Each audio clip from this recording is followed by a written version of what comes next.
Aujourd'hui, nous recevons la capitaine de la Côte d'Ivoire. Vous la verrez rugir sur le terrain. Son ambition, sa fierté et ses valeurs font d'elle une porte-parole à travers son pays. Le rugby féminin lui doit beaucoup. Nous avons la chance d'accueillir aujourd'hui Andrea Dirabou-Kwasi, dit Panthère. Bonjour Panthère, c'est un immense plaisir de te recevoir aujourd'hui. Bonjour Clem, pour moi aussi c'est un immense plaisir. Mais écoute, je vais bien. Avec les entraînements, ça fait la reprise, on a eu quelques vacances, on reprend, donc là les corps sont douloureux, mais en dehors de ça, ça va. Demain, tu rencontres le Stade Toulousain, donc un gros match. Peux-tu nous en dire plus sur cet adversaire ? Oui, bon, il n'y a pas que moi qui rencontre le Stade Toulousain, c'est toute l'équipe, mais on est consciente que c'est un gros morceau. On travaille pour. Aujourd'hui, je pense que c'est un championnat qui est à la portée de tous et on a une équipe qui a montré qu'elle pouvait être forte face à ce genre de gros morceaux. Donc on n'est pas du tout intimidé, on a les stratégies pour, donc ça devrait bien se passer.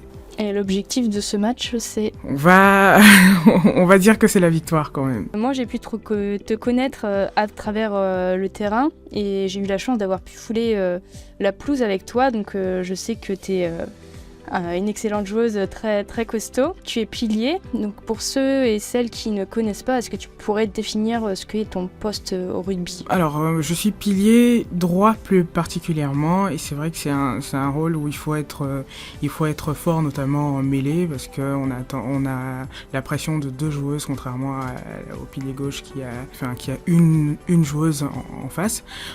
Comment définir ? Je pense que le poste porte bien son nom, dans le sens où il faut être un bloc, quoi. En général, ce sont les plus puissants qui sont à droite. Et dans la vie de l'équipe, comment te sens-tu ? Je me sens très bien. Bon, je fais partie des dinosaures de l'équipe maintenant, donc il y a l'expérience, mais j'ai un profil assez calme et introverti en général. J'ai tendance à intervenir uniquement quand c'est nécessaire. J'en profite, parce que je peux m'appuyer sur mon équipe. En Côte d'Ivoire, c'est autre chose, mais c'est vrai qu'à Villeneuve, je peux me permettre d'être un peu en arrière-plan et rien que par ma présence apporter quelque chose. Et tiens, en parlant de Côte d'Ivoire, donc tu es originaire de ce pays, on voit ton attachement à ce pays dans tes actions. Est-ce que tu pourrais nous parler un peu de ça, du parallèle que tu fais entre les deux pays et ce que ça représente pour toi de t'investir autant ? Oui, la Côte d'Ivoire d'ailleurs n'aurait pas pu exister sans Villeneuve, parce que on va dire que c'est à travers ce que j'ai pu montrer à Villeneuve qu'ils m'ont découvert et m'ont proposé de prendre le capitanat. Je suis attaché aux deux pays, aux deux endroits. Pour moi, c'est très difficile d'ailleurs, parce que rien que la saison dernière, sur la Coupe d'Afrique, le moment où j'étais censé me reposer était le moment où j'ai dû aller jouer une Coupe d'Afrique. Donc pour mon vieux corps, c'est pas évident, mais oui, ce pays me tient énormément à cœur parce qu'il y a beaucoup de choses à faire. Il y a énormément de potentiel. D'ailleurs, c'était une ancienne nation de rugby avant et on a tout perdu. Et mon but, c'est de retrouver ça. Donc quand j'arrive en Côte d'Ivoire, je me sens, en plus on me donne cette place, ils sont conscients que je peux apporter beaucoup, donc on me laisse aussi cette place qui finalement n'est pas volontaire. Je suis pas arrivé en disant je veux faire. J'ai commencé à jouer et puis on m'a finalement donné ce rôle. On a dit bon, en fait t'es capable, donc on compte sur toi pour faire. Et aujourd'hui tu mènes des actions, que ce soit pour récolter des vêtements ou développer la culture là-bas. Est-ce que tu pourrais aussi en parler ? Le rugby tel qu'on le connaît en France n'a rien à voir en Côte d'Ivoire. Il y a encore des besoins en matériel. Il y a plein de clubs qui essaient de prospérer parce qu'ils adorent le rugby, mais c'est compliqué. Rien que des équipements comme des boudins, comme des chasubles, c'est très difficile. Même un ballon de rugby, au final, avoir des ballons de rugby, il faut aller dans des magasins spécifiques. C'est pas aussi accessible qu'en France. Donc dès que je peux apporter quelque chose, je le fais et j'ai la chance d'avoir le soutien du stade villeneuvois, de mes coéquipières. Dès que je fais une petite annonce, il y a tout le monde qui réagit et qui m'apporte du matériel, donc ça c'est super. Qu'est-ce que tu penses qui sont les points forts et les points faibles de chaque? On va pas parler de points forts, points faibles. Je pense qu'on peut parler des différences. Ce que j'aime beaucoup à Villeneuve, c'est le côté exigence. C'est vrai qu'on a des coachs qui mettent un point d'honneur là-dessus, et moi, c'est ma façon, enfin, on va dire, c'est ma façon de travailler. C'est dans ce cadre-là que j'aime évoluer. En Côte d'Ivoire, c'est beaucoup plus, on va dire, beaucoup plus libre, et ça, j'ai un peu de mal. Rien que les retards, on a prévu un entraînement à 15h, on peut avoir des personnes qui se ramènent 1 heure après. C'est quelque chose que j'ai eu beaucoup de mal à accepter. D'ailleurs, j'étais un peu chiante sur ça, parce que j'avais mis des gages à toutes celles qui arrivaient en retard. Bon, ça s'est corrigé au fur et à mesure, mais on va dire que ce que j'aime bien à Villeneuve, c'est le côté exigence, le fait que tout soit carré et qu'on se rapproche finalement du professionnalisme, alors qu'en Côte d'Ivoire, c'est à travailler. Et le point positif en Côte d'Ivoire, c'est l'ambiance et la discipline. On sent que ce sont des filles qui ont envie d'apprendre et qui ne sont pas là à râler pour tout et n'importe quoi. Elles sont conscientes que c'est déjà une chance pour elles et une opportunité de pouvoir pratiquer le rugby, et c'est vrai qu'en général on chipote pas trop, quoi. À partir d'un moment où il y a un ballon, même si le terrain n'est pas propre, même s'il fait chaud, même si il y a personne qui râle, tout le monde se met au travail, et j'aime beaucoup cet état d'esprit. Et justement, tu en as parlé que le club de Villeneuve essayait de se professionnaliser. Ça représente quoi pour toi de faire partie des joueuses qui mènent ce combat tous les jours et qui essayent de développer le club par rapport à ton image, mais par rapport à aussi tes performances sur le terrain? Bon, en réalité, c'est pas... Enfin, nous, en tant que joueuses, on fait notre partie, ça veut dire qu'on joue, on suit les consignes, comme la coach aime dire, on fait aussi attention à l'entraînement invisible, donc on essaie d'avoir une bonne hygiène de vie pour être performante sur le terrain, parce qu'on n'a pas la chance, comme les hommes, d'avoir que ça, mais le vrai combat est porté par le club, et c'est les identités du club, Laura, Laurent et tout, et nous justement on veut c'est pas les récompenser, en fait je cherche le bon mot, mais en gros c'est ça, c'est les récompenser pour tout le travail qu'ils produisent, et on espère vraiment que ça va pouvoir se mettre en place. Je ne sais pas si je serai encore joueuse à ce moment-là, parce que voilà, mais je trouve que c'est génial d'alerter les gens sur cette nécessité là de se professionnaliser pour éviter des blessures, pour aussi avoir un championnat beaucoup plus performant, beaucoup plus beau. On ne peut pas nous demander d'être exceptionnel sur le terrain alors qu'on n'a pas le cadre de vie nécessaire en amont. Quand tu joues au rugby au club d'ailleurs? Je crois que c'est 2010, il faudrait regarder les dates, je ne sais même plus, j'ai une mémoire de poisson, désolé, mais je crois que c'est autour de 2010, et j'ai commencé bien avant en universitaire. Et comment t'as commencé justement, qu'est-ce qui t'a fait aimer ce sport Qu'est-ce qui m'a fait aimer ce sport? Je voulais plus faire de lutte, je voulais plus faire de sport où il fallait se peser, donc c'est le côté où je pouvais manger comme je voulais, boire aussi des bières de temps en temps, ça c'est la base, et puis après c'est tout l'esprit, le fait de pouvoir compter sur les autres, tout ce collectif en fait que j'ai appris à apprécier. Toi, c'est quoi les meilleurs moments d'un match, d'un championnat? Moi je sais que j'aime beaucoup la remise de maillot, je trouve que c'est vraiment un très beau moment, et c'est ce dont on se souvient après chaque match. Mais pour toi, ça serait quoi Je pense comme toi que la remise des maillots c'est tellement intense. En plus, moi mes remises de maillots, je suis pas quelqu'un qui montre ses émotions en général, donc les remises de maillots, j'essaie de les faire un peu en mode rigolo, quoi. Enfin, voilà. Exactement. Depuis cette saison, j'ai essayé d'identifier chaque joueuse en fonction des noms de pizza, juste pour donner un exemple. La première fois que j'ai remis le maillot à Mélanie Ajavon, qui est notre troisième ligne, je lui ai dit, en fait, tu représentes la 4 fromages. On n'est jamais déçu par la 4 fromages. Donc voilà, j'essaie de mettre un peu d'humour dans la remise de maillot, parce que c'est un moment important, et puis c'est vrai que c'est un moment où j'ai quand même du mal à montrer l'émotion. Je le fais à ma façon, on va dire. Enfin, je t'ai vu jouer aussi, un énorme souvenir que j'ai de toi, c'est le 15 mai contre le Stade Français, où où il y a ce ballon, cette petite percée. Et c'est vraiment un moment où tu as apporté, je pense, une immense joie tout autour du club. Oui, c'est vrai que c'était un moment intense et magique. Je pense que sur le coup, on ne s'en rend pas compte, mais ce moment-là, il a été possible parce que derrière, il y a des coachs qui font un travail de confiance auprès de nous qui est exceptionnel.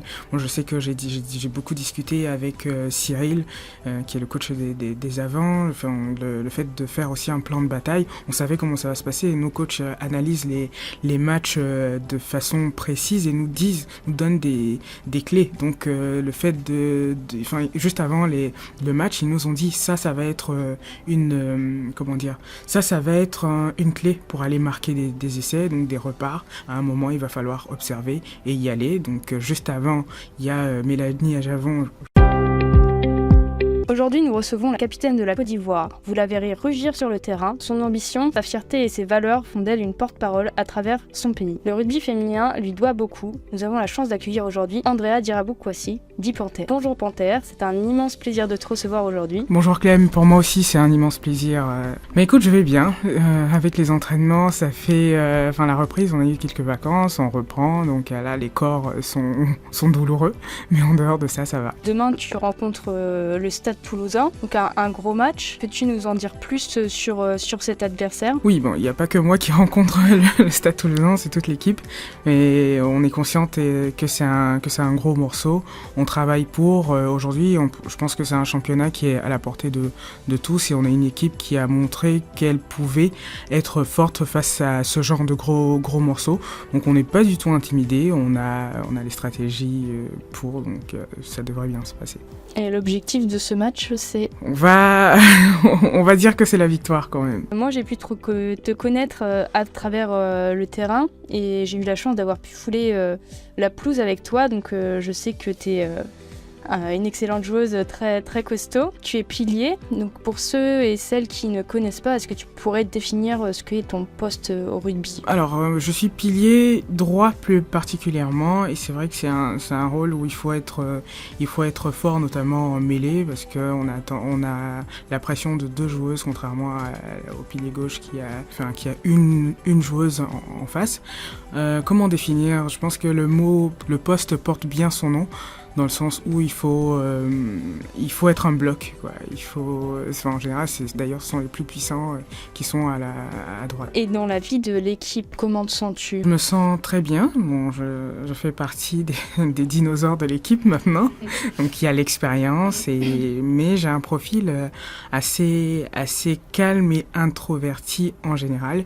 J'ai tendance à intervenir uniquement quand c'est nécessaire. J'en profite, parce que je peux m'appuyer sur mon équipe. En Côte d'Ivoire, c'est autre chose, mais c'est vrai qu'à Villeneuve, je peux me permettre d'être un peu en arrière-plan et rien que par ma présence apporter quelque chose. Et tiens, en parlant de Côte d'Ivoire, donc tu es originaire de ce pays, on voit ton attachement à ce pays dans tes actions. Est-ce que tu pourrais nous parler un peu de ça, du parallèle que tu fais entre les deux pays et ce que ça représente pour toi de t'investir autant? Oui, la Côte d'Ivoire d'ailleurs n'aurait pas pu exister sans Villeneuve, parce que on va dire que c'est à travers ce que j'ai pu montrer à Villeneuve qu'ils m'ont découvert et m'ont proposé de prendre le capitanat. Je suis attaché aux deux pays, aux deux endroits. Pour moi, c'est très difficile d'ailleurs, parce que rien que la saison dernière, sur la Coupe d'Afrique, le moment où j'étais censé me reposer était le moment où j'ai dû aller jouer une Coupe d'Afrique. Donc pour mon vieux corps, c'est pas évident, mais oui, ce pays me tient énormément à cœur parce qu'il y a beaucoup de choses à faire. Il y a énormément de potentiel. D'ailleurs, c'était une ancienne nation de rugby avant et on a tout perdu. Et mon but, c'est de retrouver ça. Donc quand j'arrive en Côte d'Ivoire, je me sens, en plus on me donne cette place. Ils sont conscients que je peux apporter beaucoup, donc on me laisse aussi cette place qui finalement n'est pas volontaire. Je ne suis pas arrivé en disant je veux faire. J'ai commencé à jouer et puis on m'a finalement donné ce rôle. On a dit bon, en fait t'es capable, donc on compte sur toi pour faire. Et aujourd'hui tu mènes des actions, que ce soit pour récolter des des vêtements ou développer la culture là-bas. Est-ce que tu pourrais aussi en parler? Le rugby tel qu'on le connaît en France n'a rien à voir en Côte d'Ivoire. Il y a encore des besoins en matériel. Il y a plein de clubs qui essaient de prospérer parce qu'ils adorent le rugby, mais c'est compliqué, rien que des équipements comme des boudins, comme des chasubles, c'est très difficile. Même un ballon de rugby, au final, avoir des ballons de rugby, il faut aller dans des magasins spécifiques, c'est pas aussi, accessible qu'en France. Donc dès que je peux apporter quelque chose, je le fais, et j'ai la chance d'avoir le soutien du stade Villeneuvois, de mes coéquipières. Dès que je fais une petite annonce, il y a tout le monde qui réagit et qui m'apporte du matériel, donc ça c'est super. Qu'est-ce que tu penses qui sont les points forts et les points faibles de chaque? On va pas parler de points forts, points faibles, je pense qu'on peut parler des différences. Ce que j'aime beaucoup à Villeneuve, c'est le côté exigence. C'est vrai qu'on a des coachs qui mettent un point d'honneur là-dessus, et moi, c'est ma façon de travailler. C'est dans ce cadre-là que j'aime évoluer. En Côte d'Ivoire, c'est beaucoup plus libre, et ça, j'ai un peu de mal, rien que les retards. On a prévu un entraînement à 15h, on peut avoir des personnes qui se ramènent 1 heure après. C'est quelque chose que j'ai eu beaucoup de mal à accepter. D'ailleurs, j'étais un peu chiante sur ça, parce que j'avais mis des gages à toutes celles qui arrivaient en retard. Bon, ça s'est corrigé au fur et à mesure, mais on va dire que ce que j'aime bien à Villeneuve, c'est le côté exigence, le fait que tout soit carré et qu'on se rapproche finalement du professionnalisme, alors qu'en Côte d'Ivoire, c'est à travailler. Et le point positif en Côte d'Ivoire, c'est l'ambiance et la discipline. On sent que ce sont des filles qui ont envie d'apprendre et qui ne sont pas là à râler pour tout et n'importe quoi. Elles sont conscientes que c'est déjà une chance pour elles et une opportunité de pouvoir pratiquer le rugby, et c'est vrai qu'en général on chipote pas trop, quoi. À partir du moment où il y a un ballon, même si le terrain n'est pas propre, même s'il fait chaud, même si il y a personne qui râle, tout le monde se met au travail, et j'aime beaucoup cet état d'esprit. Et justement, tu en as parlé que le club de Villeneuve essayait de se professionnaliser. Ça représente quoi pour toi de faire partie des joueuses qui mènent ce combat tous les jours et qui essayent de développer le club par rapport à ton image, mais par rapport à aussi tes performances sur le terrain? En réalité, c'est pas... nous, en tant que joueuses, on fait notre partie, ça veut dire qu'on joue, on suit les consignes, comme la coach aime dire, on fait aussi attention à l'entraînement invisible, donc on essaie d'avoir une bonne hygiène de vie pour être performante sur le terrain, parce qu'on n'a pas la chance, comme les hommes, d'avoir que ça, mais le vrai combat est porté par le club, et c'est les identités du club, Laura, Laurent et tout, et nous justement on veut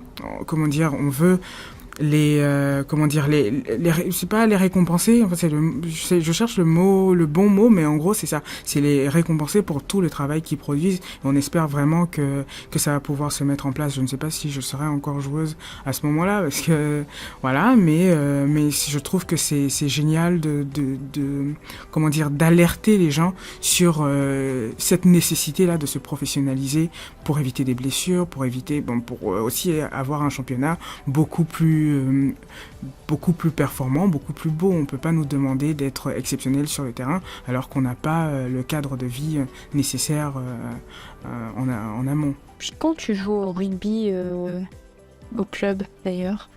Je crois que c'est 2010, il faudrait regarder les dates, je ne sais même plus, j'ai une mémoire de poisson, désolé, mais je crois que c'est autour de 2010, et j'ai commencé bien avant en universitaire. Et comment t'as commencé justement, qu'est-ce qui t'a fait aimer ce sport Qu'est-ce qui m'a fait aimer ce sport? Je voulais plus faire de lutte, je voulais plus faire de sport où il fallait se peser, donc c'est le côté où je pouvais manger comme je voulais, boire aussi des bières de temps en temps, ça c'est la base, et puis après c'est tout l'esprit, le fait de pouvoir compter sur les autres, tout ce collectif en fait que j'ai appris à apprécier. Toi, c'est quoi les meilleurs moments d'un match, d'un championnat? Moi je sais que j'aime beaucoup la remise de maillot, je trouve que c'est vraiment un très beau moment, et c'est ce dont on se souvient après chaque match.